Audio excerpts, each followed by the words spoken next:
Hello friends, कैसे हैं आप सब। आई होप सब अच्छे होंगे। मैं प्रिया तेवतिया आपका स्वागत करती हूँ आपके अपने YouTube channel Indian exam academy में। आज मैं आपको टॉपिक पढ़ाने वाली हूँ समास। समास क्या होता है, समास किसे कहते हैं और समास का शाब्दिक अर्थ क्या होता है। समास समास कहते हैं दो शब्दों यानी कि दो या दो से अधिक शब्दों के योग को क्या कहते हैं, हम समास कहते हैं। दो या दो से अधिक किसे कहते हैं, दो या दो या दो से अधिक, दो या दो से अधिक शब्दों के योग को, किसके योग को, शब्दों के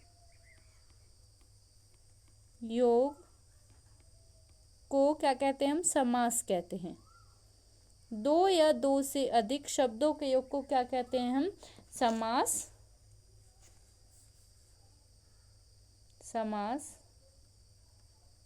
कहते हैं। अब क्वेश्चन आता है कि दो या दो से अधिक शब्द कैसे, दो या दो से शब्द कैसे, या कह सकते हैं जैसे कि दो या दो से अधिक शब्दों के योग को क्या कहते हैं, हम समास कहते हैं। जैसे देखिए गगन, गगन चुंबी, गगन चुंबी यानी कि गगन को चूमने वाला, गगन को चूमने वाला।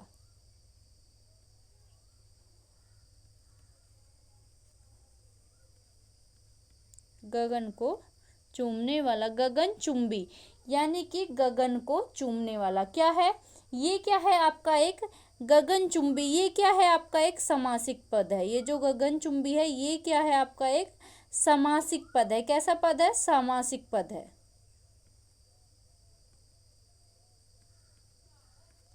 कैसा पद है ये आपका एक समासिक पद है। अब देखिए अगर आपसे पूछे कि समास का जो शाब्दिक अर्थ होता है, समास का शाब्दिक अर्थ होता है, समास का शाब्दिक अर्थ क्या है, समास का शाब्दिक अर्थ है संक्षेप, संक्षेप या कह सकते हैं समासिक पद या समस्त पद। अब इसकी परिभाषा कैसे बनती है, इसकी परिभाषा बनती है दो या दो से अधिक शब्दों के मेल को क्या कहते हैं, हम समास कहते हैं। ठीक है, या हम कह सकते हैं दो या दो से अधिक अर्थात तीन शब्दों के मेल को, किसके मेल को, तीन शब्दों के मेल को क्या कहते हैं, हम समास कहते हैं। ठीक है, या हम कह सकते हैं एक शब्द, हम कह सकते हैं एक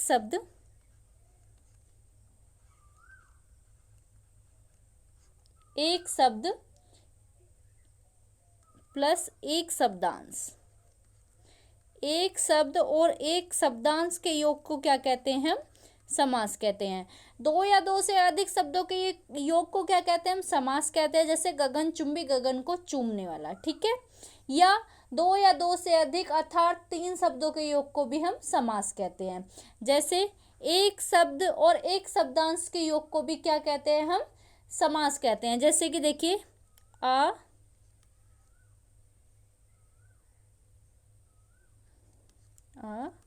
जन्म, आ जन्म, आ जन्म। ठीक है, या प्रति प्लस वर्ष, प्रतिवर्ष। ठीक है, उसके बाद देखिए, उसके बाद जैसे मैं कह रही हूँ कि मैं आपसे बोल रही हूँ कि दो या दो से अधिक अर्थात तीन शब्दों के योग को भी हम समास कहते हैं। जैसे देखिए आन,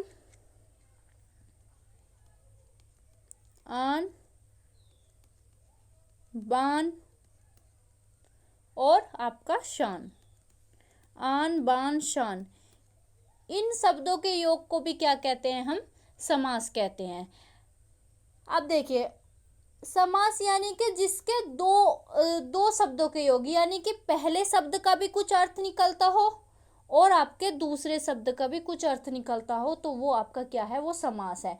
अब जैसे कुर्सी है, कुर्सी थोड़ी ना आपका कोई समास है, यानी कि दो शब्दों के योग, दो या दो से अधिक शब्दों के योग को क्या कहते हैं, हम समास कहते हैं। जिनके दोनों के अलग अलग अर्थ निकलते हो, क्या हो, जिनके दोनों के आपके अलग अलग अर्थ निकलते हो, वो क्या है, वो आपका समास है। और जिनका, जैसे कुर्सी है, कुर्सी कोई समास नहीं है, ठीक है। अगर कुर्सी है, पेन है, किताब है, ये कोई भी समास नहीं है। इनका मतलब अलग अलग, अगर इनके साथ दो शब्द हैं वो जुड़े हों तो वो क्या है, वो आपका समास है, ठीक है। अब आता है, पूछा जाता है कि समास के कितने भेद हैं, समास के कितने भेद हैं, ठीक है। पूछा जाता है कि समास के कितने भेद हैं। तो समास के, अगर आपसे पूछे कि समास के मुख्य कितने भेद हैं, अगर आपसे पूछे कि समास के मुख्य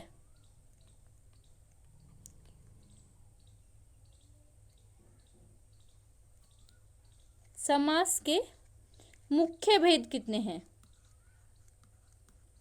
समास के जो मुख्य भेद हैं वो 4 हैं।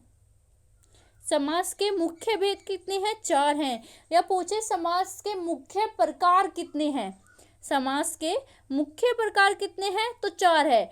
अगर आपसे पूछे समास के कुल भेद, समास के कुल भेद कितने हैं, तो समास के जो कुल भेद हैं वो 6 हैं। अवयवी भाव समास, द्वंद्व समास, कर्मधारय समास, द्विगु समास, बहुव्रीहि समास और तत्पुरुष समास। जो ये आपका तत्पुरुष समास है, तत्पुरुष समास से ही आपके 2 समास निकल कर आए हैं। जो आपके 6 बने हैं वो कौन कौन से, एक तो आया है कर्मधारय, कौन सा आया है, कर्मधारय,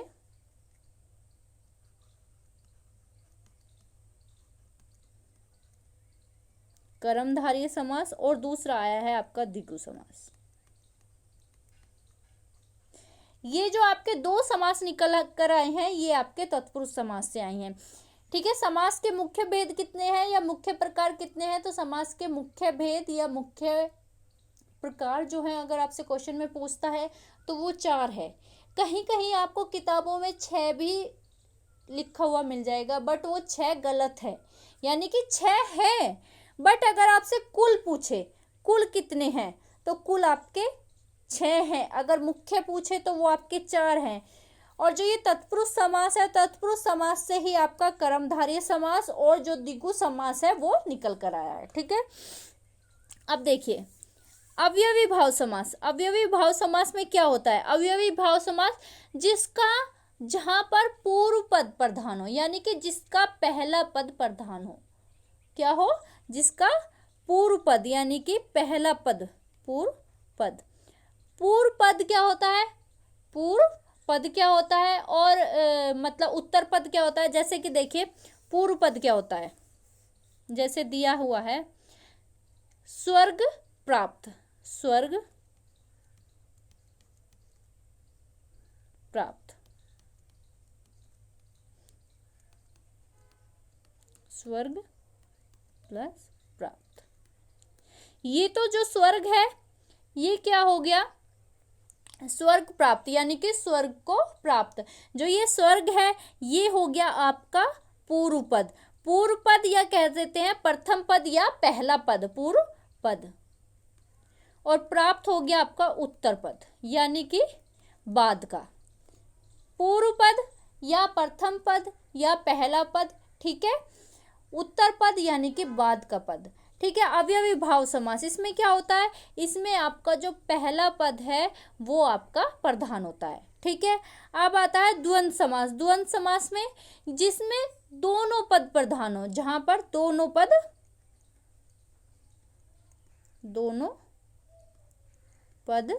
प्रधान हो, क्या हो, दोनों पद प्रधान हो। दोनों पद यानी कि पूर्व पद भी प्रधान हो और उत्तर पद भी प्रधान हो। द्वंद्व समास में क्या होता है? जिसमें दोनों पद प्रधान हो। कौन कौन से?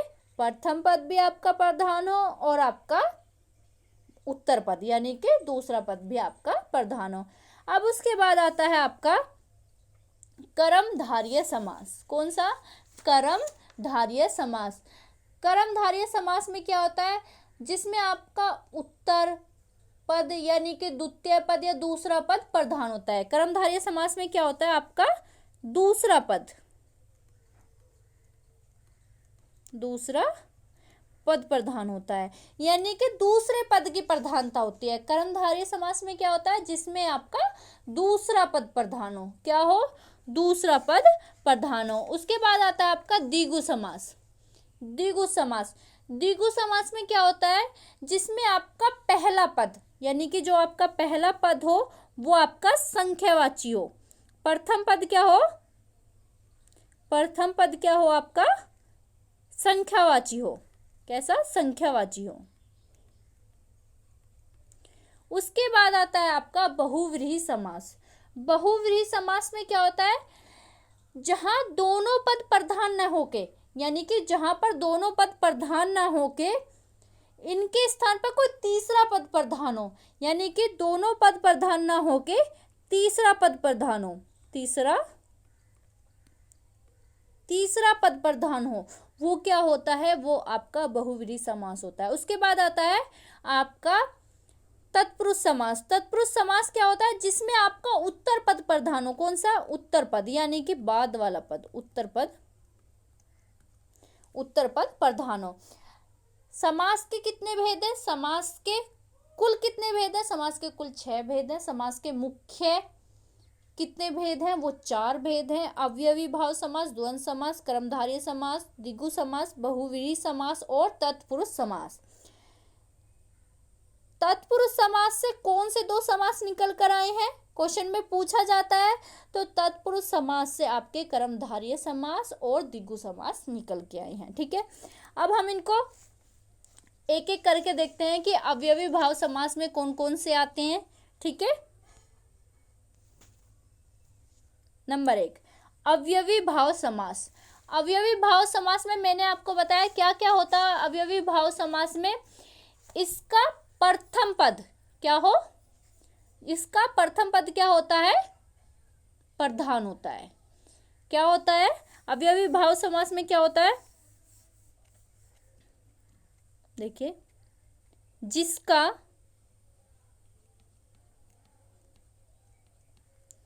प्रथम पद प्रधान होता है। जिसका प्रथम पद प्रधान होता है वो क्या है? वो अवयवी भाव समास कहलाता है। ठीक है, अब देखिए, एक इसमें नोट लिखिए, लिख देखिए, यानी कि प्रथम पद अगर आपका उपसर्ग है या अवयव है, इसमें आपका क्या होगा? वो आपका अवयवी भाव समास होगा। यानी कि अगर आपके हिंदी में, मतलब हिंदी में पहला पद आपका उपसर्ग है या अवयव है तो वो क्या होगा? वो आपका अवयवी भाव समास होगा। इसमें देखिए,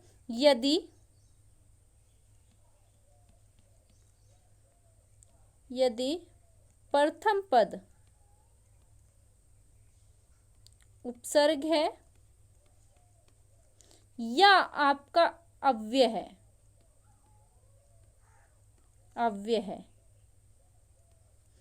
वो क्या होगा? वो आपका अवयवी भाव समास होगा। यानी कि प्रथम पद आपका उपसर्ग है या अव्यय है, वो आपका अवयवी भाव समास होगा। जैसे कि देखिए, परि प्लस कर्मा, यानी कि क्या हो गया? परिक्रमा।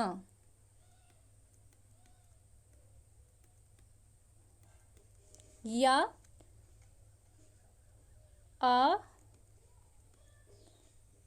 आजीवन, क्या हो गया आपका?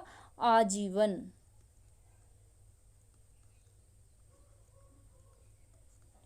एक आता है आपका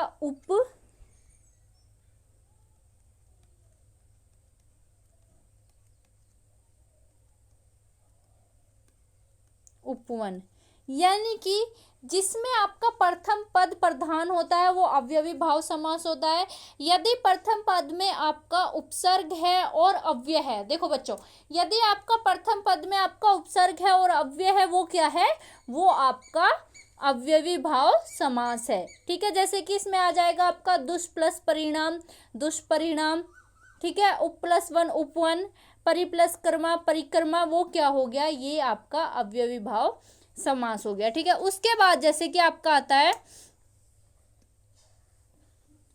अब एक चीज और देख लीजिए, इसमें जो आपका प्रथम पद होता है, प्रथम पद के जो शब्द होते हैं वो लिंग वचन के अनुसार नहीं बदलते। प्रथम पद के जो शब्द होते हैं वो आपके लिंग वचन के अनुसार नहीं बदलते। जैसे मोहन प्रतिदिन नहाता है, मीरा प्रतिदिन नहाती है, ये क्या हो गया, ये जो प्रतिदिन है, ये जो आपका प्रतिदिन शब्द है वो आपका लिंग वचन के अनुसार नहीं बदलेगा। ठीक है, उसके बाद देखिए एक चीज और देखिए, एक और देखिए आप, एक अवयवी भाव को पहचानने की एक ट्रिक और देखिए आप।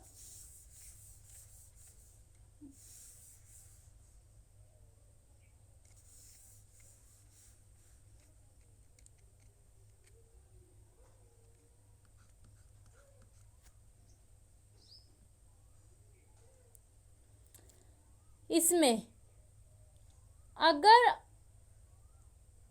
इसमें योजक चिन्ह, अगर इसमें अव्यय के साथ कोई योजक चिन्ह आ रहा है, अव्यय के साथ कोई योजक चिन्ह आ रहा है, तो वो क्या होगा, वो भी आपका अवयवी भाव समास होगा। यदि अव्यय के साथ, अव्यय के साथ आपका क्या आ रहा हो, आपका कोई योजक चिन्ह आ रहा हो, अव्यय के साथ आपका योजक चिन्ह आ रहा है,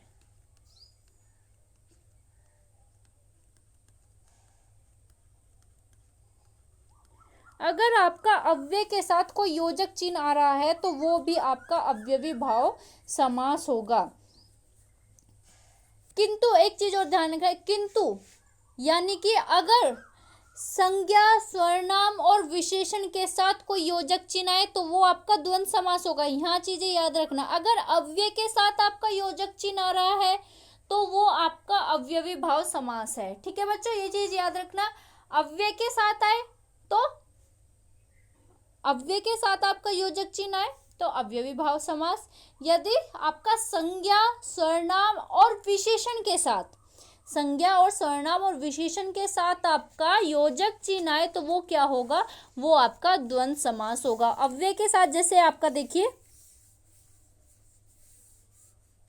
जैसे इसमें देखिए आप, धीरे धीरे,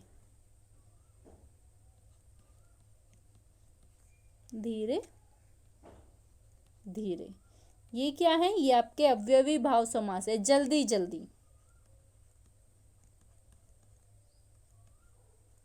जल्दी जल्दी, ठीक है, इधर उधर,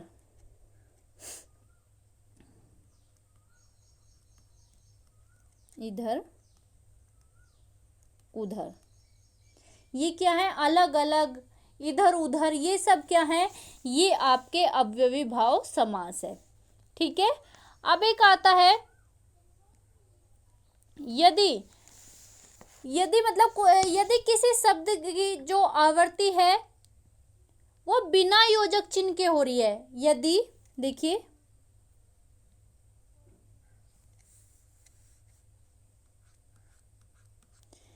यानी कि कोई शब्द है और उस शब्द की जो आवृत्ति हो रही है वो बिना योजक चिन्ह के हो रही है, तो वो क्या होगा, वो भी अवयवी समास होगा। कौन सा समास होगा, अवयवी समास होगा। जैसे आ जाता है दिनों दिन,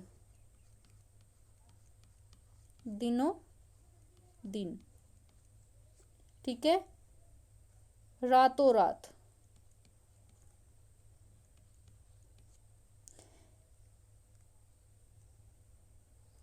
अगर किसी शब्द की आवृत्ति जो है, यानी कि किसी शब्द का हम उच्चारण कर रहे हैं या किसी शब्द को हम बोल रहे हैं और उस शब्द की जो आवृत्ति है बिना योजक चिन्ह के है, बिना योजक चिन्ह के है, यानी कि या उस शब्द को हम लिख रहे हैं बिना योजक चिन्ह के लिख रहे हैं, तो वो शब्द भी आपका अवयवी भाव समास होगा। क्या होगा? अवयवी भाव समास होगा। और एक ट्रिक और याद रखना इसमें आप,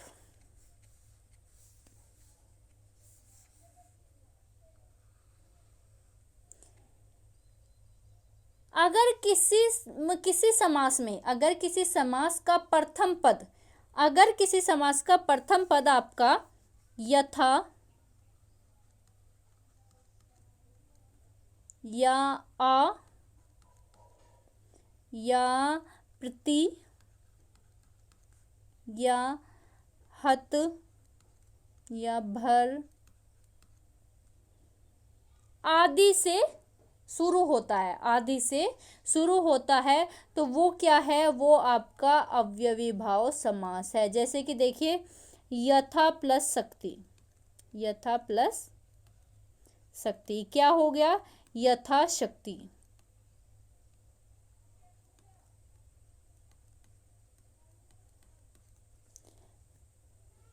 इति प्लस सिद्धम, तथा प्लस योग्यता, तथा योग्यता।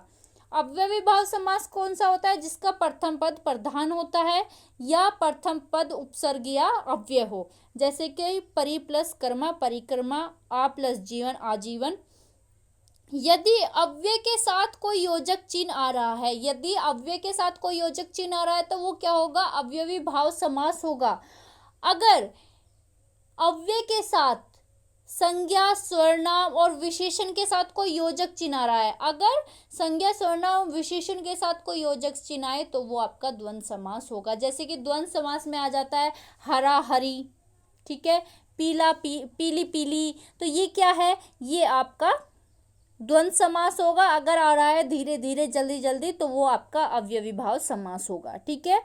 अगर आपका एक ट्रिक और याद रखना, यदि किसी समास का प्रथम पद यथा, तथा, इति, भर या यथा या आपका आ से स्टार्ट हो रहा है, तो वो क्या है? वो भी आपका अवयवी भाव समास होगा। क्या होगा? अवयवी भाव समास होगा। अब देख लेते हैं, दूसरा देख लेते हैं कि दूसरा कौन सा समास है। द्वंद्व समास। द्वंद्व समास कौन सा होता है और द्वंद्व समास किसे कहते हैं? द्वंद्व समास में कौन कौन से जो पद हैं वो आपके प्रधान होते हैं? कौन कौन से पद प्रधान होते हैं? जब हम द्वंद्व समास का विग्रह करते हैं, और उनका जो दोनों पद होते हैं वो प्रधान हो, क्या हो? द्वंद्व समास के जो दोनों पद होते हैं वो प्रधान होते हैं, वो क्या है? वो आपका द्वंद्व समास होता है। देखिए, जिसमें द्वंद्व समास क्या होता है? देखिए बच्चों, जिसमें आपके दोनों पद प्रधान हो। क्या हो? दोनों पद प्रधान।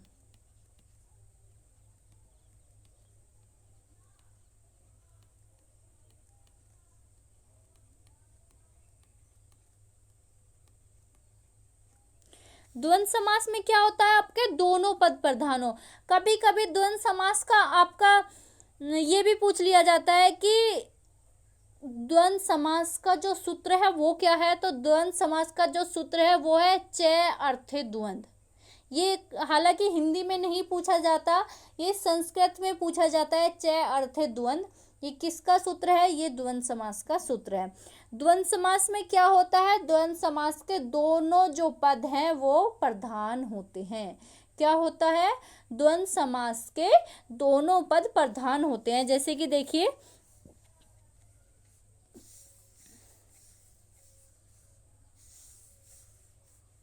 माता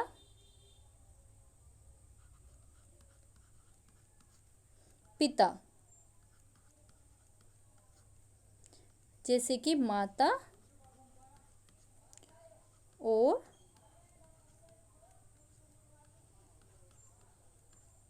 पिता, माता और पिता। अब यहाँ देखना कि योजक जो ये चिन्ह लगा हुआ है। अब एक चीज और देखना, जब समास के मतलब द्वंद्व समास में क्या होता है, एक योजक चिन्ह होता है, इसे क्या कहते हैं हम, योजक चिन्ह।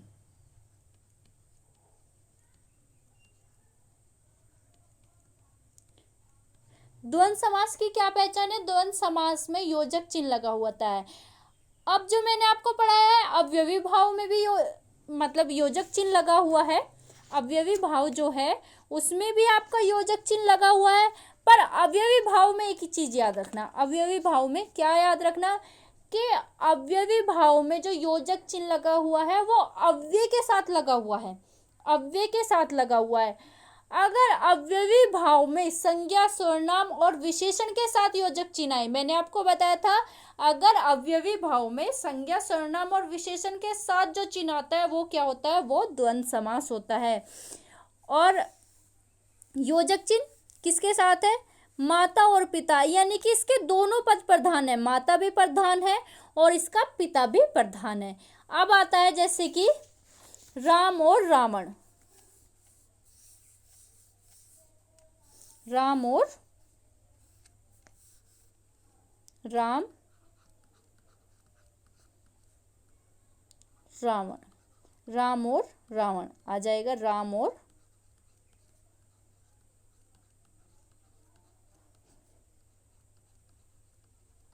रावण। ठीक है, अब देखिए आ जाएगा दिन रात, दिन और रात, जय पराजय, जय और पराजय, सुख दुख, सुख और दुख।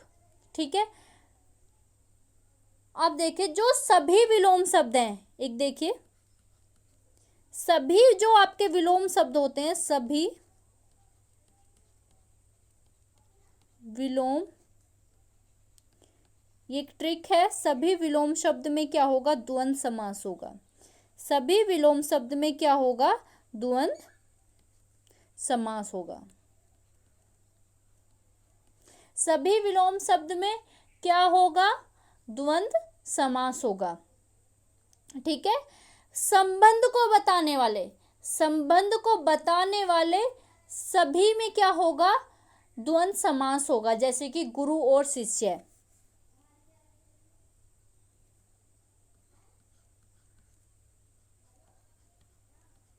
संबंध को बताने वाले में द्वंद्व समास होगा। कौन सा समास होगा, द्वंद्व समास। जैसे देखिए आप, गुरु शिष्य,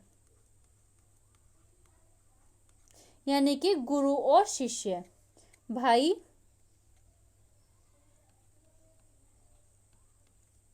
बहन, भाई और बहन। ठीक है, राम लक्ष्मण, राम और लक्ष्मण,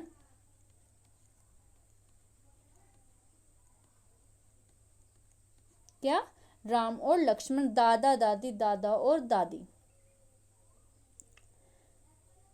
अब एक चीज और देखिए, जहां पर विकारी शब्द हो, जहां पर विकारी शब्द हो वहां भी आपका द्वंद्व समास होगा।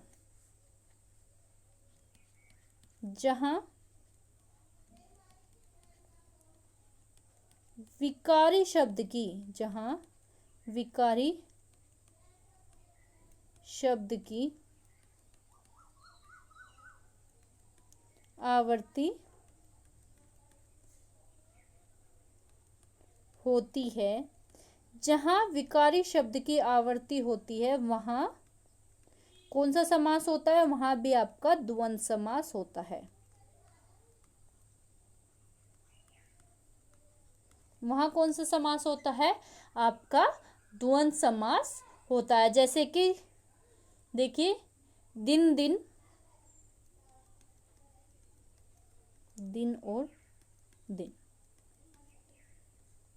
काला और काला, काला और काला, पीला और पीला,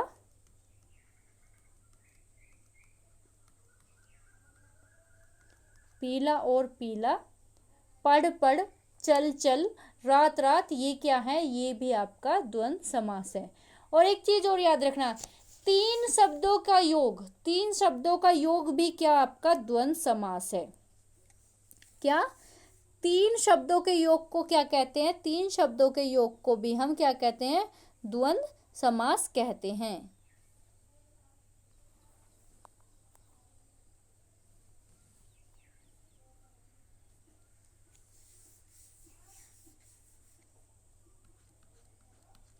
तीन शब्दों के योग को क्या कहते हैं? तीन शब्दों के योग को भी द्वंद्व समास कहते हैं। किसके योग को क्या कहते हैं? तीन शब्दों के योग को भी हम द्वंद्व समास कहते हैं, जैसे कि रोटी, कपड़ा और आपका मकान। तीन शब्दों के योग को भी हम क्या कहते हैं? द्वंद्व समास कहते हैं। द्वंद्व समास जिसके दोनों पद प्रधान होते हैं, माता और पिता, जिसमें योजक चिन्ह होता है। अब आप कहेंगे कि योजक चिन्ह तो आपका अव्ययी समास में भी था। अव्ययी समास में जब होता है जब आपका अव्यव शब्द हो, और जहां आपका संज्ञा सर्वनाम और विशेषण के साथ अगर योजक चिन्ह आए तो वो आपका द्वंद्व समास होगा। ठीक है, सभी विलोम शब्द किस में आएंगे? आपके द्वंद्व समास में आएंगे। ठीक है, जहां विकारी शब्द की आवृत्ति होती है वहां कौन सा समास होता है? वहां आपका द्वंद्व समास होता है। ठीक है, संबंध को बताने वाले भी क्या कहते हैं? द्वंद्व समास होते हैं। यदि एक और देखिए, जैसे इसमें आगे तीन शब्दों के योग को भी द्वंद्व समास कहते हैं, जैसे कि रोटी, कपड़ा, मकान, तन, मन और आपका धन, ये भी आपका द्वंद्व समास है। लाल, बाल, पाल, ये क्या है? ये भी आपका द्वंद्व समास है। अब आता है एक और, देखिए ट्रिक। यदि 1 से 10 तक की संख्या, यदि 1 से 10 तक की संख्या, 1 से 10 तक की संख्या, 1 से 10 तक की संख्या, जैसे कि 10, 20, 30, 40। ठीक है, 1 से 10 तक की संख्या, 1 से 10 तक की संख्या 20, 30, 40, 10, 100। ठीक है, 1000।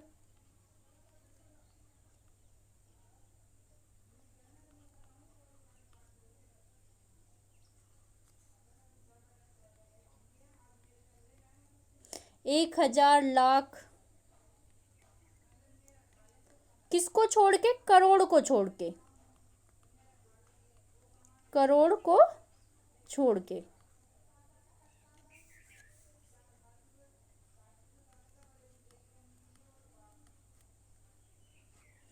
करोड़ को छोड़कर बाकी सभी जो संख्याएं होंगी वो आपके द्वंद्व समास होगी।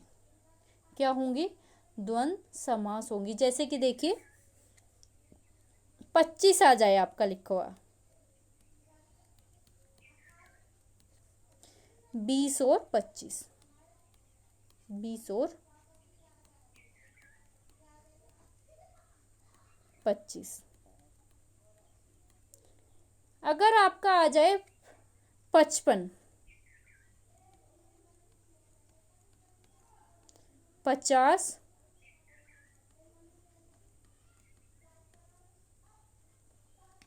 और 5, 50 और 5 क्या होगा? अब देखिए, आप कहेंगे कि ये तो आपका द्विगु समास में भी आएगा, बट मैं आपको जब द्विगु समास पढ़ाऊंगी तो उसमें बताऊंगी। आप देखिए 1 से 10 तक की संख्याएं, 1 से 10 तक की संख्या, जैसे 10, 20, 30, 40, 50, 60, 70, 80, 90, ठीक है। 100, 1000, 1 लाख, 10 लाख, करोड़ को छोड़कर बाकी क्या होंगी, बाकी जो सभी संख्याएं होंगी बेटा वो आपकी द्वंद्व समास होंगी। क्या होंगी, द्वंद्व समास होंगी। जैसे कि देखिए आप 25, 20 और 25, 55, 50 और 55, 11, 10 और 11, 1, 1, 2, 10, 20, ठीक है। ये क्या होंगे, ये आपके किसके अंतर्गत आएंगे, ये आपके द्वंद्व समास के अंतर्गत आएंगे। जब तक आप कोई भी टॉपिक पढ़ते हो और आप उसकी गहराई को नहीं समझते हो, जब तक आप कोई भी टॉपिक पढ़ते हो आप उसकी गहराई को नहीं समझते हो, तब तक आपको कोई भी टॉपिक अच्छे से समझ नहीं आएगा। किसी भी टॉपिक को पढ़ने से पहले किसी भी टॉपिक को जब आप पढ़ोगे उसकी गहराई को, मतलब उसकी गहराई तक आपको पढ़ना चाहिए। अब जो एग्जाम होते हैं वो एग्जाम में नॉर्मल बेसिक क्वेश्चन नहीं पूछता है, नॉर्मल क्वेश्चन नहीं पूछता है। एग्जामिनर वहां से पूछता है जहां से आप सोचना बंद कर देते हैं। एग्जामिनर वहां से क्वेश्चन उठाता है जहां से आप सोचना बंद कर देते हैं, वहां से एग्जामिनर का दिमाग चलता है, ठीक है। अब देखिए नंबर 3 कौन सा समास है। नंबर 3 आपका जो समास है कर्मधारय समास। कर्मधारय समास। कर्मधारय समास कौन सा होता है, कर्मधारय समास कौन सा होता है, देखिए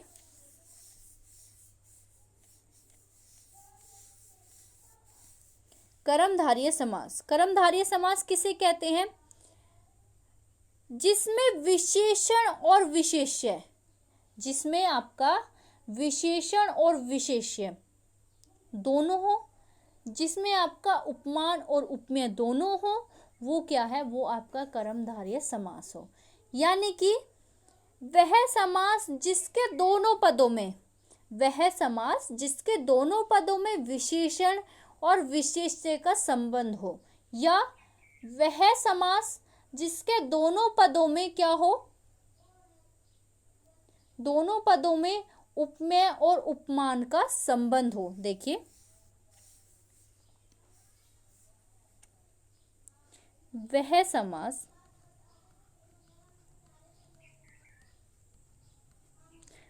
समास जिसके दोनों पदों में क्या, जिसके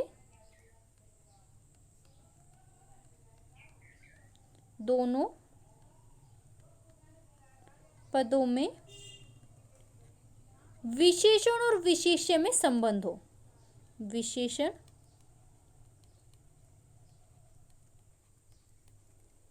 और विशेष्य,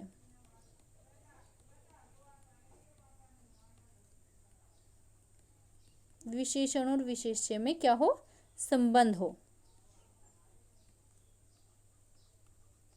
वह क्या है, वह आपका कर्मधारय समास है। कौन सा समास है, कर्मधारय समास है। या आपका उपमान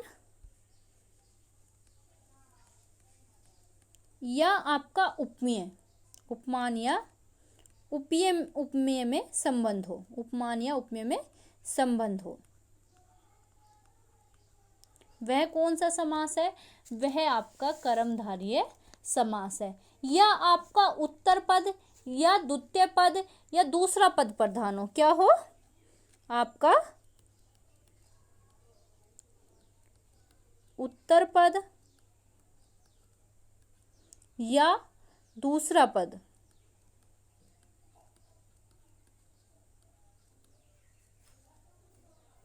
उत्तर पद या आपका दूसरा पद क्या हो, प्रधान हो, ठीक है, वो क्या होगा, कर्मधारय समास होगा। कर्मधारय समास क्या होता है,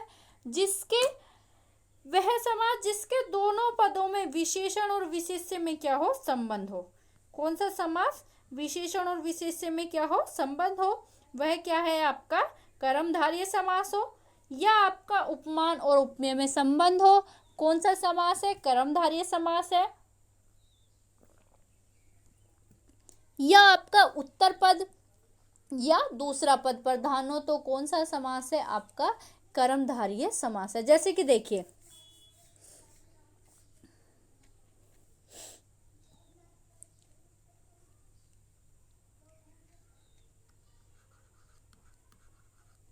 लाल कपड़ा, लाल कपड़ा, लाल है जो कपड़ा, लाल है जो कपड़ा, लाल कपड़ा, लाल है जो कपड़ा, ठीक है, लाल है जो कपड़ा। अब कपड़ा क्या है? कपड़ा हो गया आपका विशेष्य। क्या है कपड़ा? आपका विशेष्य। क्या है? कपड़ा क्या हो गया? आपका विशेष्य हो गया। यानी कि लाल है जो कपड़ा, लाल है जो कपड़ा वो क्या है? आपका कपड़ा क्या हो गया? आपका विशेष्य। विशेष्य किसे कहते हैं? संज्ञा या सर्वनाम को ही हम क्या कहते हैं? विशेष्य कहते हैं। मैंने जब आपको विशेषण पढ़ाए थे तो मैंने आपको उसमें बताया था विशेष्य किसे कहते हैं? संज्ञा या सर्वनाम को ही हम क्या कहते हैं? विशेष्य कहते हैं। महाकवि, महाकवि, महान है जो कवि, महाकवि, महान है जो कवि वो क्या हो गया? कवि क्या हो गया? विशेष्य। ठीक है। अब जैसे कि देखिए कुमार सरवण,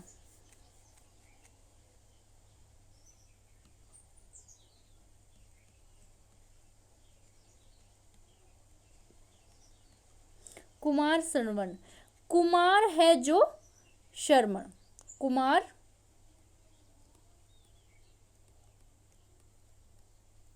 है जो शर्मण। अब ये जो कुमार है, कुमार क्या है? कुमार आपका एक विशेषण है। क्या है? विशेषण है।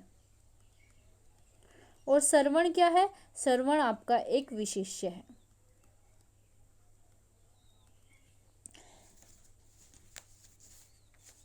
कुमार क्या है? कुमार आपका विशेषण है और सरवण क्या है? सरवण आपका एक विशेष्य है। ठीक है। अब देखिए, अब आता है विशेषण और विशेष्य। अब इसमें एक देखिए,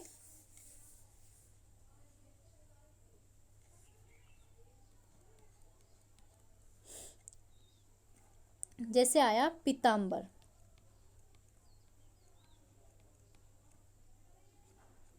पीतांबर, पीत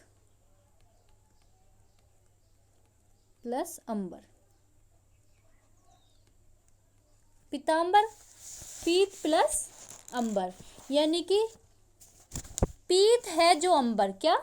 पीत है जो अंबर,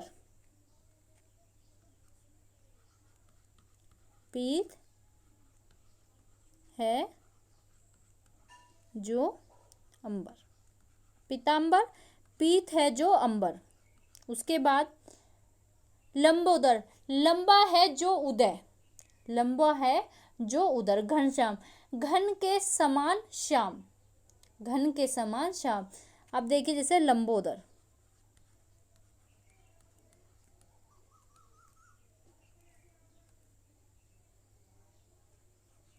घन के समान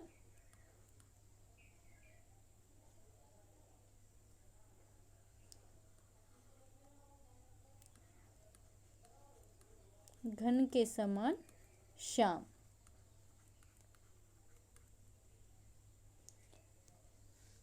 पीतांबर, एक आता है महात्मा, एक आता है कृष्ण शब्द। ये क्या है? ये आपके कौन सा समास है? ये है आपका कर्मधारय समास। कौन सा? कर्मधारय समास। जैसे कि पीतांबर, पीत है जो अंबर, पीत प्लस अंबर, कौन सा समास होगा? इसमें आपका कर्मधारय समास होगा, जहां आपका एक शब्द तो विशेषण होगा और दूसरा शब्द आपका विशेष्य होगा। क्या होगा? एक शब्द आपका विशेषण होगा और दूसरा शब्द आपका विशेष्य होगा। लाल कपड़ा, लाल है जो कपड़ा, एक शब्द आपका विशेषण, दूसरा शब्द आपका विशेष्य। कुमार सरवण, कुमार सरवण, एक शब्द आपका इसमें विशेषण होगा, दूसरा विशेष्य होगा। एक जैसे पीत सागर, पीला है जो सागर। महान है जो औषधि, महोषधि। ठीक है। महाकवि, महान है जो कवि। क्या है? एक शब्द आपका इसमें विशेषण होगा और एक आपका विशेष्य होगा, तो वो कौन सा समास होगा? वो होगा आपका कर्मधारय समास। कौन सा समास होगा? कर्मधारय समास। अब आता है जहां पर आपका उपमेय और उपमान, जहां आपका उपमेय और उपमान में क्या हो? संबंध हो, तो उसमें क्या होगा? वो भी आपका कर्मधारय समास होगा। देखिए,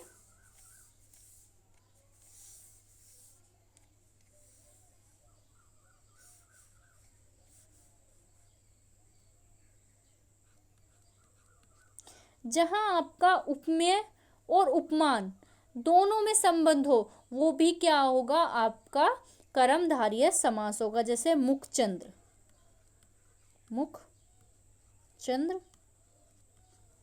एक हो गया आपका कनकलता, कनकलता। कमल नयन, कमल के समान नयन। क्या? कमल नयन, कमल के समान नयन। अब आएगा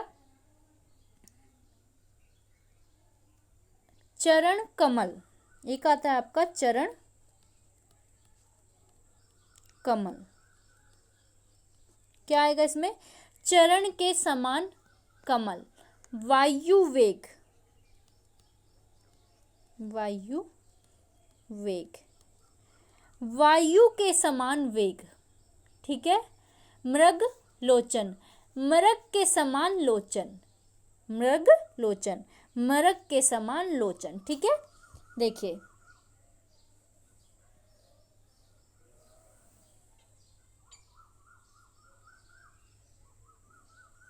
जैसे कि मैंने बताया, जहां उपमेय और उपमान में संबंध हो, वो भी क्या होगा? कर्मधारय समास होगा। कौन कौन से होंगे उसमें? वायु वेग, मृगलोचन, चरण कमल। जैसे कि लता देह, लता देह, लता के समान देह। जो ये लता है, ये आपका उपमान है, और देह है आपकी उपमेय। ठीक है। कर्मधारय समास वह समास जिसके दोनों पद क्या हो? वह समास जिसके दोनों पदों में विशेष्य और विशेषण में संबंध हो, उपमान और उपमेय में संबंध हो, या जिसका दूसरा पद प्रधान हो, वो क्या होगा? वो आपका कर्मधारय समास होगा। जैसे कि लाल कपड़ा, लाल है जो कपड़ा। कुमार श्रवण, कुमार है जो श्रवण। महाकवि, महान है जो कवि। पीत सागर, पीला है जो सागर। महोषधि, महान है जो औषधि। ठीक है। पीतांबर, पीला है जो अंबर। ये क्या है? ये आपका विशेषण और विशेष्य में आएंगे। पीला है जो अंबर, पीतांबर। या महात्मा, महान है जो आत्मा। ठीक है। कृष्ण श्रप, या आपका आ जाएगा लंबोदर, घनश्याम, या पीतांबर। ठीक है। ये हो गया। उसके बाद आएगा जहां आपका उपमेय और उपमान में संबंध हो, जैसे लता देह, लता के समान देह। जहां लता आपका उपमान है और देह आपके उपमेय है। वायु वेग, वायु के समान वेग। मृग लोचन, मृग के समान लोचन। चरण कमल, कमल के समान चरण। ठीक है बेटा। उसके बाद आपका आता है एक, जैसे मुखचंद्र, कनकलता, कमल नयन। ठीक है। मृगनयनी, गजगामिनी। ये क्या होंगे? ये आपके कर्मधारय समास होंगे। उसके बाद आता है आपका अगला समास, जो है आपका द्विगु समास। द्विगु समास किसे कहते हैं? द्विगु समास किसे कहते हैं? मैंने बताया जिसका पहला पद क्या हो? संख्यावाची हो। क्या हो? जिसका पहला पद संख्यावाची हो, वो क्या होगा? आपका द्विगु समास होगा। क्या होगा? पहला पद क्या होगा?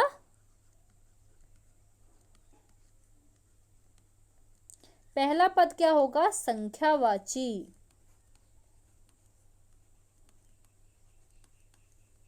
पहला पद क्या होगा? संख्यावाची। और दूसरा जो इसका पद होगा, यानी कि उत्तर पद जो होगा, उत्तर पद क्या होगा? वो आप उसका संज्ञा होगा। उत्तर पद क्या होगा? संज्ञा होगा। पहला पद संख्यावाची, उत्तर पद क्या होगा? संज्ञा होगा। यानी कि काफी बार पूछ लिया जाता है कि द्विगु समास का पहला पद क्या होता है, संख्यावाची, और उत्तर पद पूछ लिया जाता है कि उत्तर पद क्या होता है। उत्तर पद क्या होता है? उत्तर पद होता है संज्ञा। क्या होता है? संज्ञा। ठीक है, उसे क्या कहते हैं? हम उसे कहते हैं द्विगु समास। जहां पर दूसरे पद की प्रधानता हो, जहां पर दूसरे पद की प्रधानता हो, जहां पहला जो पद है वो अंक हो तथा दूसरा पद कोई संख्या हो। क्या हो? कोई संज्ञा हो, सॉरी, उसे कहते हैं हम द्विगु समास। जैसे कि द्विगु समास में आते हैं आपके एक दंती,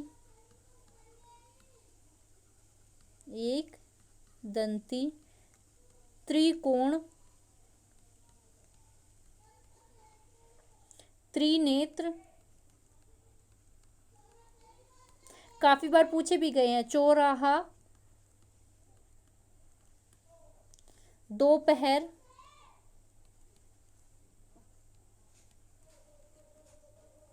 त्रिभुज,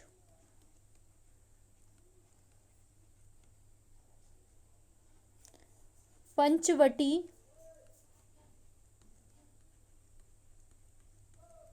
ये वे हैं जो काफी बार क्वेश्चन में पूछे गए हैं। पंचनाग,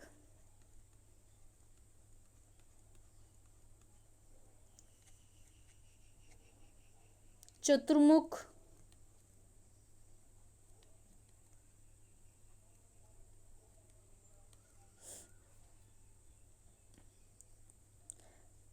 सप्तपदी,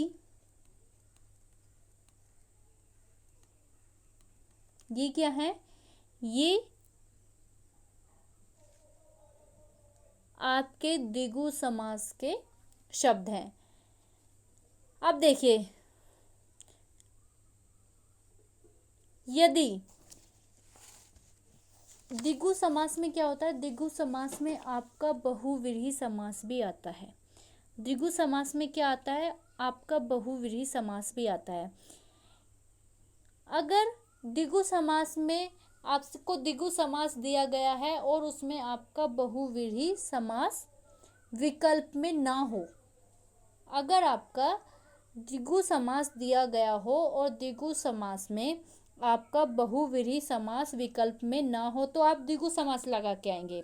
ठीक है, अगर उसमें दिया हुआ हो त्रिनेत्र दिया हुआ हो और द्विगु समास भी है, बहुव्रीहि समास भी है, तो क्या होगा?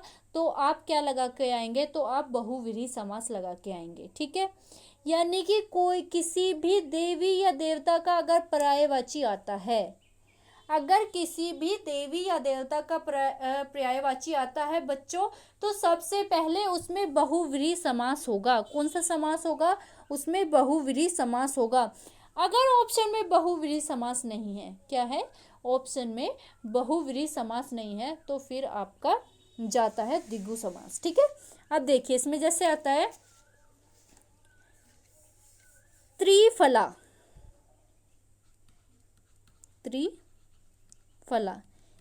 त्रिफला यानी कि 3 फलों का समूह। क्या? 3 फलों का समूह।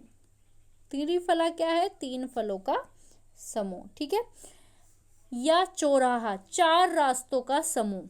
चौराहा,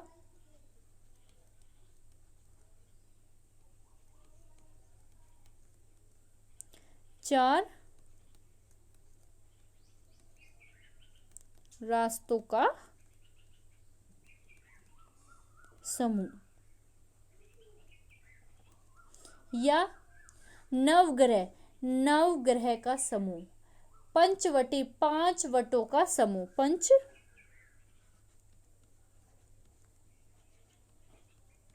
पंचवटी 5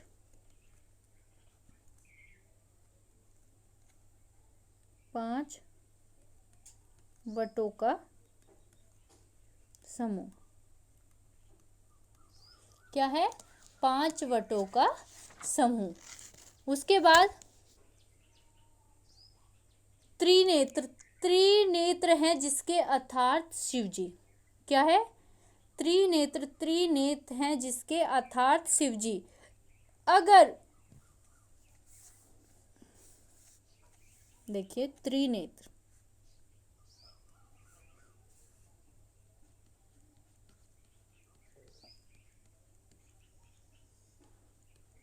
तीन नेत्र हैं जिसके, तीन नेत्र हैं जिसके अर्थात क्या है वो, शिव जी।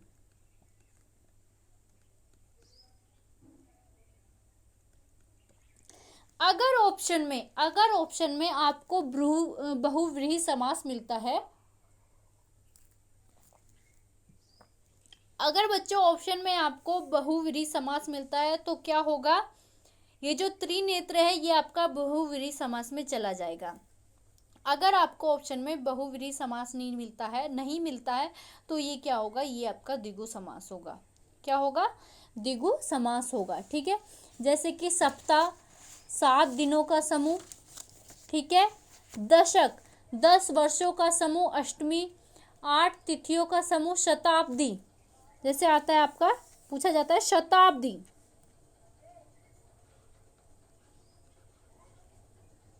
क्या, शताब्दी। शताब्दी किसे कहते हैं, 100 वर्षों का समूह। किसका, 100 वर्षों का समूह, 100 वर्षों का समूह। किसका समूह, 100 वर्षों का समूह। पंजाब काफी बार पूछा गया है, पंजाब क्या है, 5 नदियों का समूह। क्या है, 5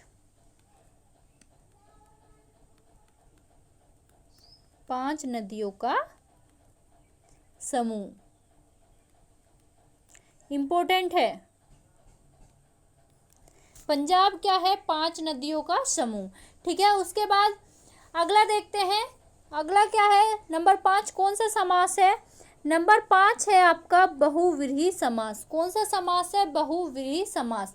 बहुव्रीहि समास किसे कहते हैं, बहुव्रीहि समास में क्या होता है, वह समास जिसके दोनों ही पद, वह समास जिसके दोनों ही पद क्या हो, वह समास जिसके दोनों ही पद किसी तीसरे का अर्थ बताएं। वह समास जिसके दोनों ही पद मिलकर किसी तीसरे का अर्थ दे, किसी तीसरे का अर्थ दे, वो क्या होगा, वो आपका बहुव्रीहि समास होगा। कौन सा समास होगा, बहुव्रीहि समास होगा। देखिए, वह समास जिसके दोनों ही पद, क्या, दोनों ही पद क्या दे, किसी तीसरे, जिसके दोनों ही पद किसी तीसरे का क्या दे, अर्थ दे, किसी तीसरे का अर्थ दे।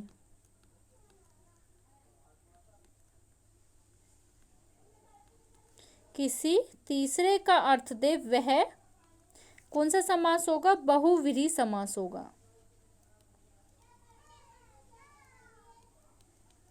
वह बहुव्रीहि क्या होगा, समास होगा।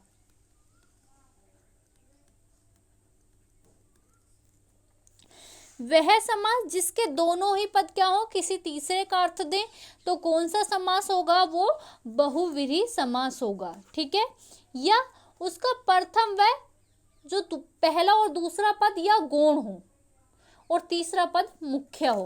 काफी बार पूछा गया है, वह कौन सा शब्द है जिसका पहला और दूसरा पद गौण होता है तथा तीसरा पद क्या होता है, मुख्य या प्रधान होता है। कौन सा समास है, वो आपका बहुव्रीहि समास है। बच्चों काफी बार पूछा गया है कि वह कौन सा समास है जिसका, देखिए,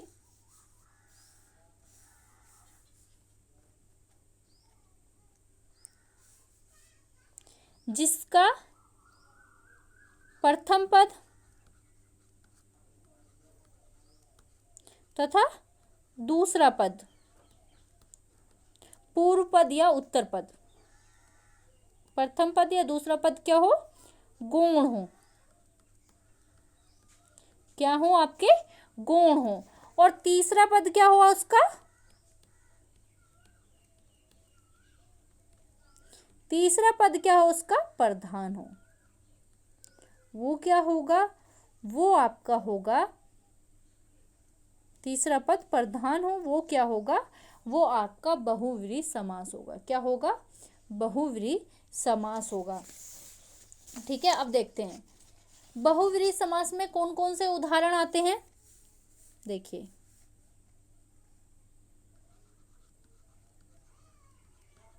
लंबोदर। लंबोदर, लंबा है उदर जिसका। क्या? लंबा है उदर जिसका, अर्थात गणेश। लंबा है उदर जिसका, क्या है? अर्थात गणेश। ठीक है, अब आता है वीणा पानी। वीणा है पानी, वीणा है पानी में जिसके, अर्थात सरस्वती। क्या आता है? वीणा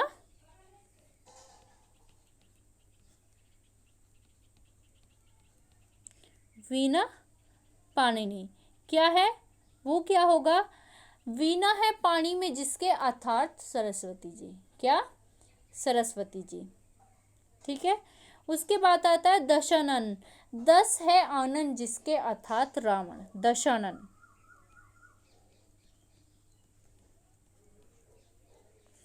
दश है आनंद जिसके, 10 है आनंद जिसके, क्या? अर्थात क्या हो गया? रावण। वीणा पानी, वीणा है अर्थात, वीणा है पानी में, अर्थात सरस्वती जी।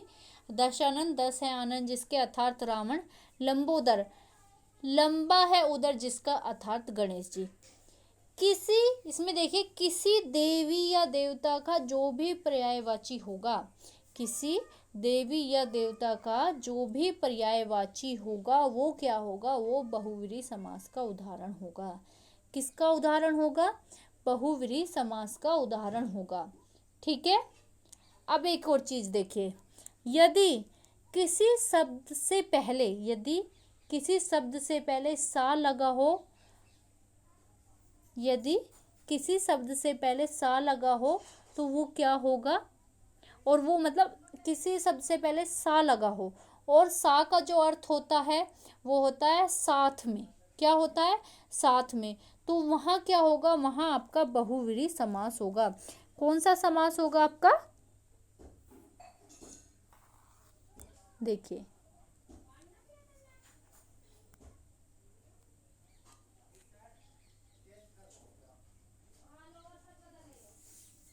देखिए, यदि,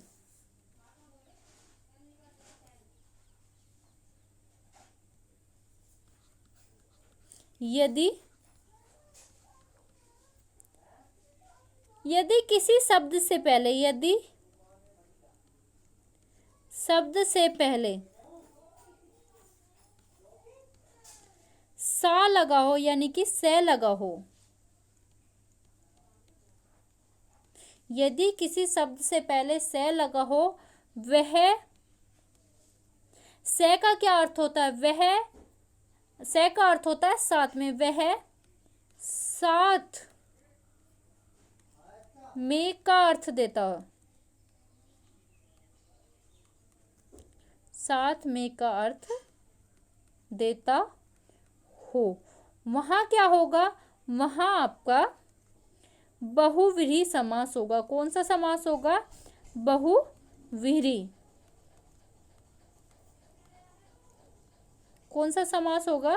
बहुव्रीहि समास होगा। जैसे कि देखिए, सपरिवार, सपरिवार यानी कि परिवार के साथ। सपरिवार, परिवार के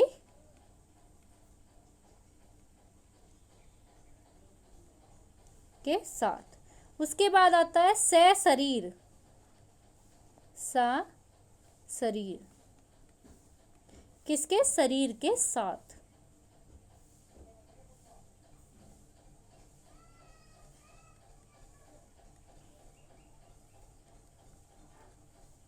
शरीर के साथ। ससमाज, ससमाज यानी कि समाज के साथ, वो क्या होगा? वो आपका बहुव्रीहि समास होगा। नीलकंठ, त्रिनेत्र, शूलपाणी, त्रिशूलधारी, चंद्रमौली, चंद्रशेखर, महाकाल, महादेव, वो क्या होगा? ये सब क्या होंगे? ये आपके बहुव्रीहि समास के उदाहरण होंगे। ठीक है। उसके बाद आता है वीणा पाणिनि, चक्र पाणिनि, चक्रधर, गदाधर। गदाधर किसका होता है? गदाधर होता है हनुमान। हलधर, बलराम, चतुर्मुख, चतुर्मुख ब्रह्मा, चतुर्भुज विष्णु। ये सब क्या होंगे? ये सब आपके किसके उदाहरण होंगे? बहुव्रीहि समास के उदाहरण होंगे। एक और चीज, यदि जिसमें मतलब कहीं पे नगर को बसाया गया है या आबाद किया गया हो, यदि किसी नगर को बसाया गया हो और आबाद किया गया हो, वो क्या होगा? वो भी आपका बहुव्रीहि समास होगा। क्या होगा? बहुव्रीहि समास होगा। जिसमें किसी नगर को बसाया गया हो या आबाद किया गया हो, उसमें क्या होगा? उसमें भी आपका बहुव्रीहि समास होगा। अब एक और आता है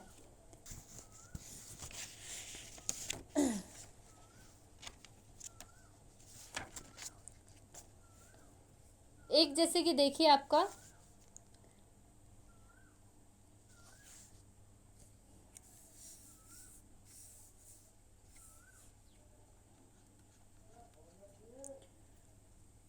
उपनाम और जो उपाधि होती हैं, उपनाम और जो उपाधि होती हैं, वो क्या होती हैं? वो भी आपके बहुव्रीहि समास के उदाहरण हैं। उपनाम और उपाधि। उपनाम और उपाधि क्या है? बहुव्रीहि समास के उदाहरण। जैसे आजाद, आजाद क्या है? आपका उपनाम है। दिनकर, ठीक है। सुल्तानपुरी,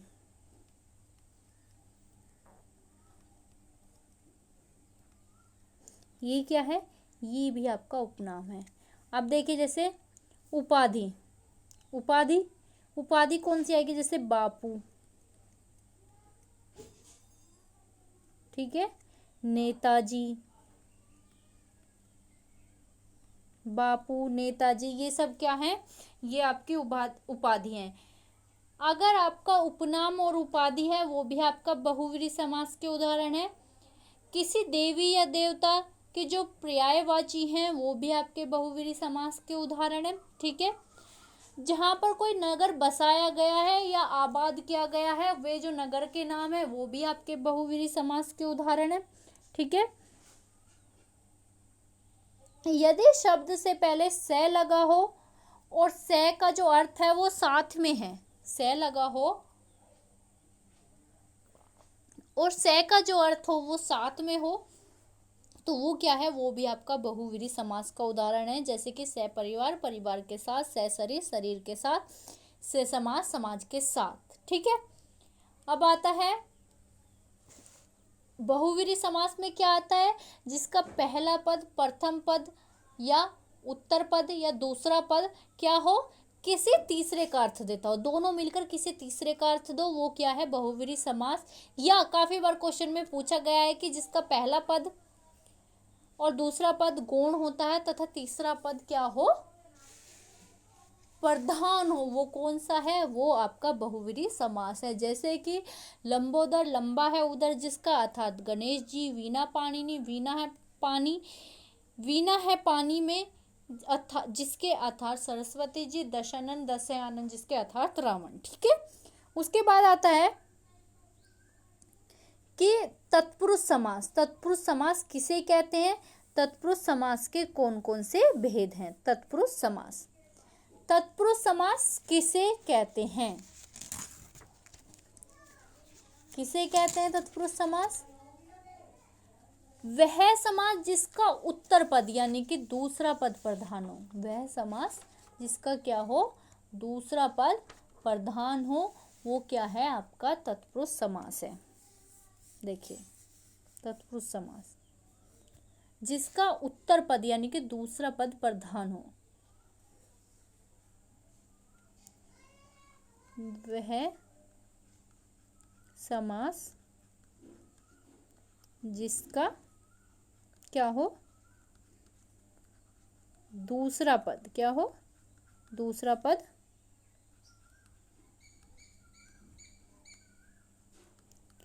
प्रधान हो, वो क्या है? वो आपका बेटा तत्पुरुष समास है। अब आता है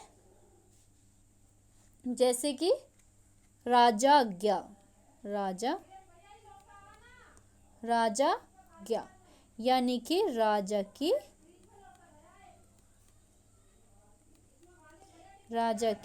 आज्ञा। ठीक है, आप बीती, आप पर बीती। अब आता है कि तत्पुरुष समास का जब हम विग्रह करते हैं, तत्पुरुष समास का जब हम विग्रह करते हैं, तो जो ये पद, इसके जो दो पद होते हैं, इसके जो दो पद होते हैं, उसमें कर्ता कारक को छोड़कर और संबोधन जो कारक है उसको छोड़कर 6 कारकों की जो विभक्ति है, उनके जो चिन्ह है वो सामने आते हैं। जैसे कि कर्ता ने, कर्म को, करण से, ठीक है, संप्रदान के लिए, अपादान से अलग, संबंध काकी के में, काकी के, अधिकरण में पर। यानी कि तत्पुरुष समास में जो होते हैं, तत्पुरुष समास में 6 कारकों की जो विभक्ति है उनके चिन्हों का प्रयोग किया जाता है, जिसमें कि हम कर्ता कारक को छोड़ देते हैं और कौन से कारक को? संबोधन कारक को छोड़ देते हैं। देखिए, नोट में लिखिए, तत्पुरुष समास में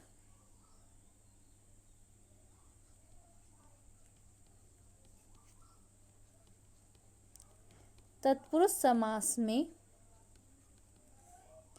6 कारक विभक्ति चिन्हों का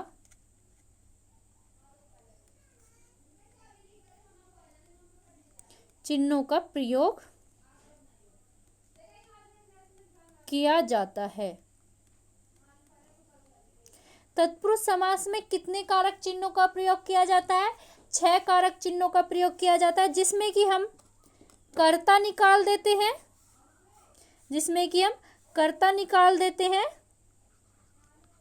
कर्ता और संबोधन को छोड़ के। किसको? कर्ता और संबोधन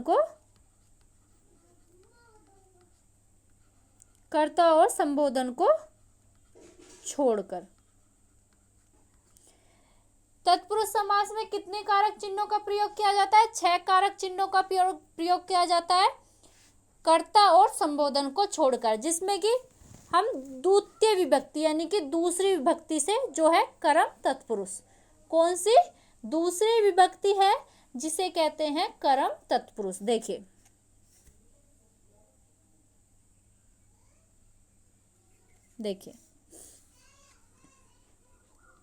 नंबर 1 आता है द्वितीय विभक्ति। द्वितीय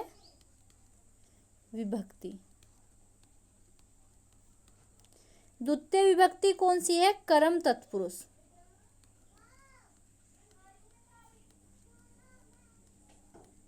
कर्म तत्पुरुष जिसके लिए हम प्रयोग करते हैं को। जैसे कि देखिए, गगनचुंबी,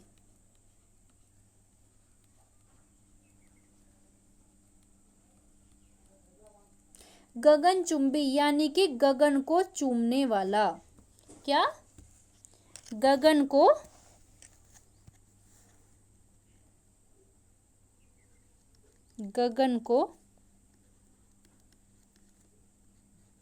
चूमने वाला। ठीक है, उसके बाद आएगा गगन भेदी, गगन को भेदने वाला।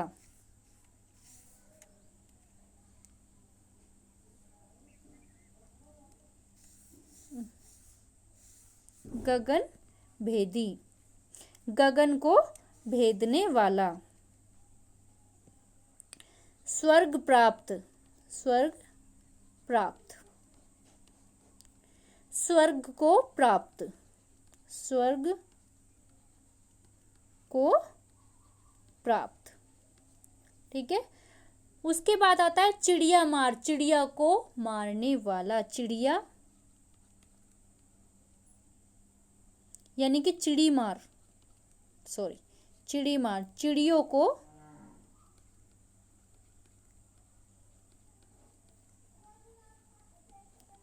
को मारने वाला। ठीक है।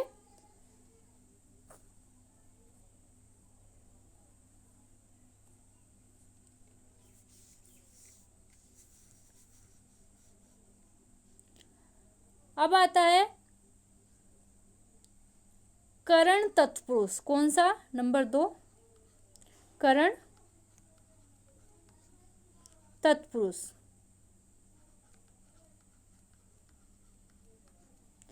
करण तत्पुरुष यानी कि से के द्वारा, से के द्वारा यानी कि मन चाहा, मन चाहा, मन से चाहना। क्या आता है? मन से चाहा। या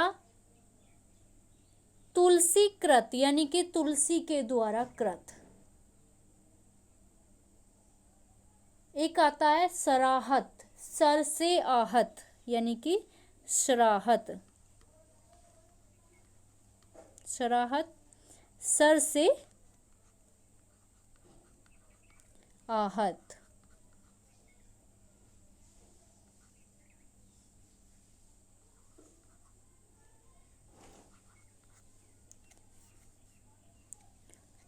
तुलसीकृत,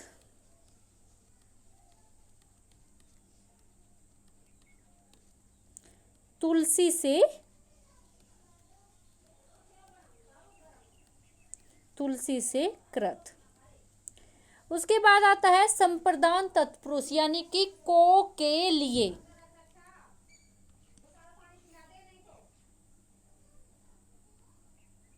संप्रदान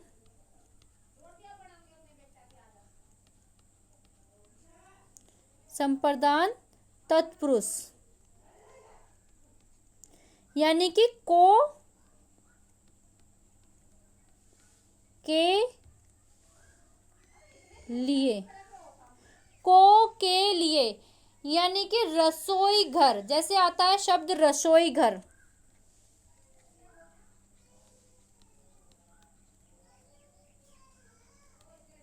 रसोई घर क्या आएगा? रसोई के लिए,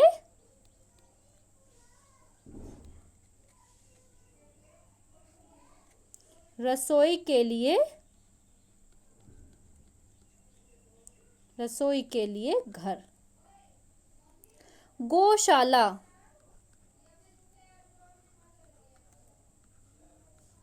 गौशाला गायों के लिए घर, गायों के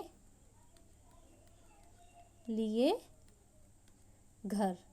उसके बाद आता है शिवालय, शिवालय, शिवालय शिव के लिए,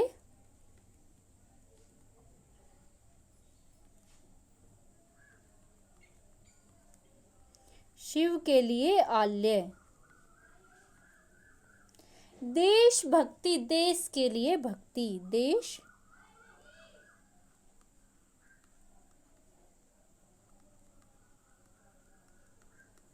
देशभक्ति, देश के लिए भक्ति। शिवा अर्पण यानी कि शिव को अर्पण। ठीक है। उसके बाद चौथा तत्पुरुष समास है, वो है कर्ता ने कर्म को करण से संप्रदान तत्पुरुष। अब है अपादान तत्पुरुष। कौन सा? अपादान तत्पुरुष। नंबर 4 अपादान। अपादान तत्पुरुष।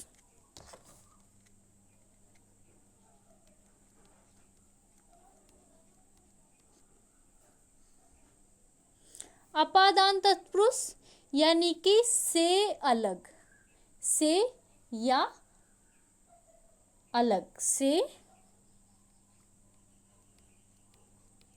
या अलग। जैसे कि देखिए धनहीन यानी कि धन से हीन, धन हीन। क्या आएगा इसमें? धन से, धन से हीन, या ऋण मुक्त, ऋण से मुक्त, ऋण मुक्त। क्या? ऋण से मुक्त। उसके बाद कर्म विमुख यानी कर्म से विमुख, कर्म विमुख।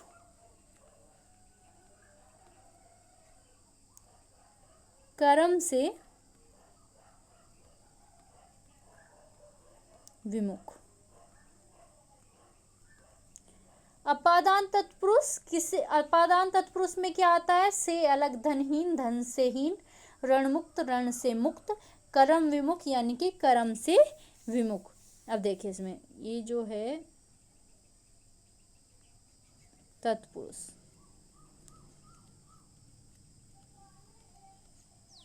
ठीक है। उसके बाद आता है नंबर 5 संबंध। क्या?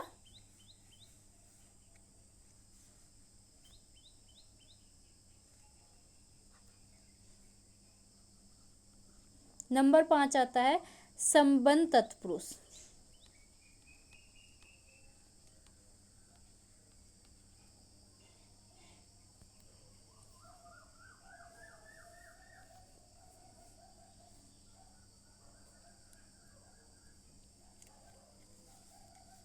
संबंध, संबंध तत्पुरुष। संबंध तत्पुरुष इसमें क्या है? का, की और के। क्या है? का, की, के यानी कि प्रण कुटी, जिसे मैं कहते हैं पर्ण की कुटी, पर्ण कुटी, पर्ण कुटी, पर्ण की, पर्ण की कुटी। ठीक है। उसके बाद आता है लोकनायन, लोक का नायक, लोकनायन, लोक नायन। क्या आएगा? लोक का नायक। आता है राष्ट्रीय अध्यक्ष, राष्ट्राध्यक्ष।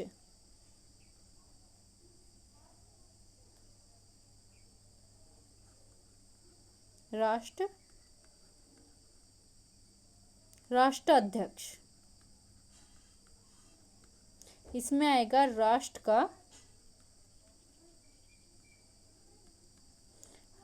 का अध्यक्ष। तत्पुरुष पांचवा जो तत्पुरुष समास है वो है संबंध तत्पुरुष। काकी के पर्ण कुटी, पर्ण की कुटी, लोकनायन, लोक का नायक, राष्ट्राध्यक्ष, राष्ट्र का अध्यक्ष, सूर्योदय, सूर्य का उदय।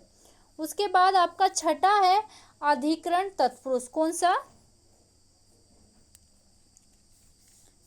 छठा है आपका तत्पुरुष समास के कितने भेद है? तो तत्पुरुष समास के 6 भेद है। कर्ता को छोड़ के और किसको? संबोधन को छोड़कर। कर्ता को छोड़कर और किसको? संबोधन को छोड़कर। छठा जो है वो है अधिकरण। क्या है? अधिकरण। अधिकरण तत्पुरुष। ये क्या है? मैं,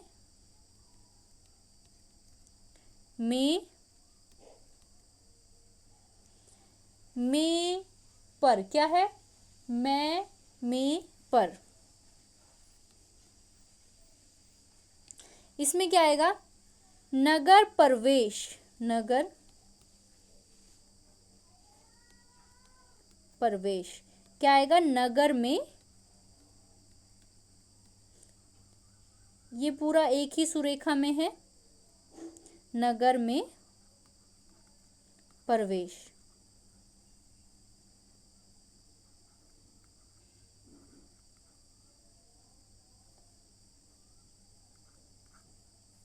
उसके बाद वनवास।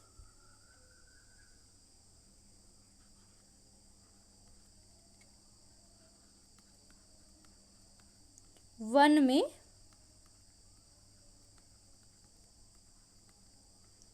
में वास।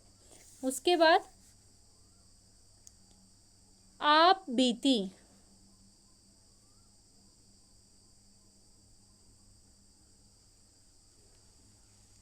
आप बीती। आप पर बीती। नरोत्तम, नरों में उत्तम। कवि श्रेष्ठ, कवियों में श्रेष्ठ। अब देखिए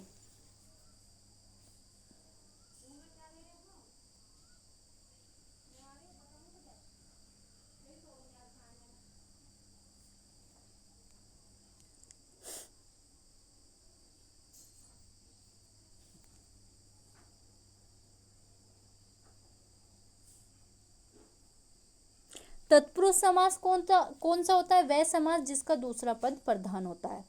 कौन सा? जिसका दूसरा पद प्रधान हो। जैसे कि राजाज्ञा, राजा की आज्ञा। अगर आपसे पूछे कि तत्पुरुष समास में कितनी कारक विभक्तियों का प्रयोग किया जाता है, तो तत्पुरुष समास में 6 कारक विभक्ति का प्रयोग किया जाता है, जिसमें कर्ता और संबोधन को छोड़कर। द्वितीय विभक्ति कौन सी है इसमें आपकी? द्वितीय विभक्ति है कर्म तत्पुरुष। यानी कि इसमें कौन कौन से आते हैं? गगनचुंबी, गगन को चूमने वाला। स्वर्ग प्राप्त, स्वर्ग को प्राप्त करने वाला। चिड़ी मार, चिड़ियों को मारने वाला। उसके बाद आता है करण तत्पुरुष के दूसरी विभक्ति में कौन सा आता है? करण तत्पुरुष दूसरी विभक्ति में आता है से के द्वारा। यानी कि मन चाह, मन से चाह। सराहत, सर से आहत। तुलसी कृत, यानी कि तुलसी से कृत। तीसरी विभक्ति है संप्रदान तत्पुरुष को के लिए, जिसमें रसोई घर, रसोई के लिए। गौशाला, गायों के लिए घर। शिवालय, शिव के लिए आलय। देशभक्ति, देश के लिए भक्ति। ठीक है। उसके बाद चौथा आता है आपका अपादान तत्पुरुष विभक्ति, जो है से अलग। यानी कि धनहीन, धन से हीन। रणमुक्त, रण से मुक्त। कर्म विमुख, कर्म से विमुख।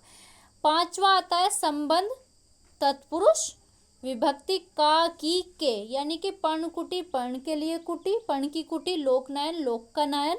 राष्ट्राध्यक्ष, राष्ट्र का अध्यक्ष। ठीक है। उसके बाद आता है आपका अधिकरण तत्पुरुष। कौन सा आता है?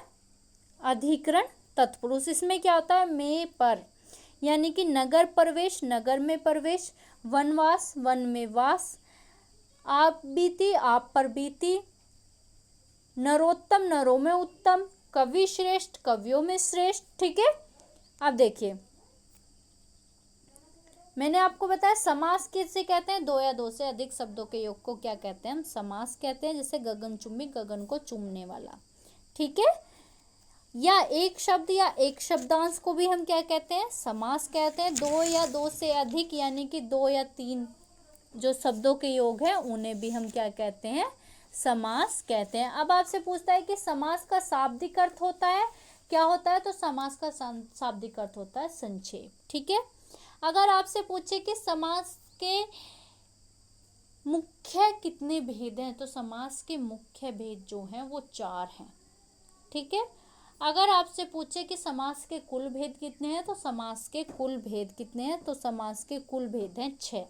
या समास के मुख्य प्रकार कितने हैं, 4 हैं, और कुल प्रकार कितने हैं, 6 हैं। जो मैंने ये आपको पढ़ाया है, आप आई होप आपको अच्छे से समझ आया होगा। वीडियो को लाइक कीजिएगा, शेयर कीजिएगा और चैनल को सब्सक्राइब कीजिएगा।